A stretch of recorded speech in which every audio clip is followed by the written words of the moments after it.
আমি এখানে রুটি বানানোর আটা নিয়েছি, সামান্য একটু লবণ নিয়েছি। আটাটাকে ভালো করে নুন দিয়ে মাখিয়ে অল্প অল্প জল দিয়ে আটাটাকে মাখিয়ে নিতে হবে।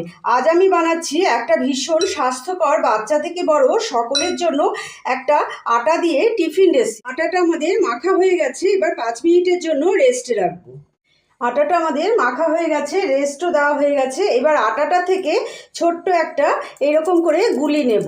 গুলি নিয়ে এইরকম করে পাকাবো, পাকিয়ে একটা কাঁটা চামচ নেব। কাঁটা চামচের এই পাশটা এইরকম করে ধরবো, ধরে এই হাতটা দিয়ে আঙুলটা, বুড়ো আঙুলটা দিয়ে এরকম করে চাপবো। এরকম করে চেপে এই বুড়ো আঙুলটা দিয়ে এরকম করব। দেখুন খুব সুন্দর একটা ডিজাইন তৈরি হয়ে গেল।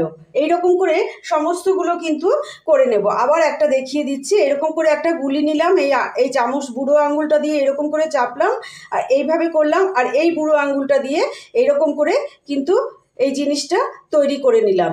এইভাবে সবগুলো তৈরি করে আমি তো তোমাদের একটা সিস্টেম দেখিয়ে দিয়েছি, আরেকটা সিস্টেম আমি দেখিয়ে দিচ্ছি। যদি ওটা কেউ না পারে, এই যে আটা নিয়েছি, আটা একটা সিজার নিয়েছি, সিজার দিয়ে এইভাবে কিন্তু কেটে দেবে। এই যে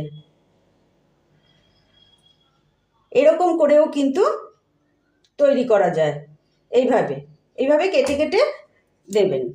এদিকে আমাদের জল গরম হয়ে গেছে, 1 চামচের মতন লবণ, বেশ খানিকটা সাদা তেল দিয়ে দিলাম, ভালো করে নাড়াচাড়া করে নিলাম। এইবার আটার যে টিফিনগুলো বানিয়েছিলাম সেগুলো সমস্ত ছেড়ে দিলাম।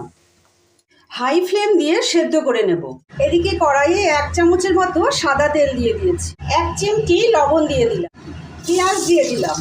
এদিকে আমাদের আটার পাস্তাগুলো সেদ্ধ হয়ে গেছে, এবার আমি নেমে ছেঁকে রাখবো। পেঁয়াজটা আমাদের নরম হয়ে এসেছে, এই সময় আমি গাজর আর বিনসটাকে ছেড়ে দিলাম, একটুখানি বয়েল করে রেখেছিলাম।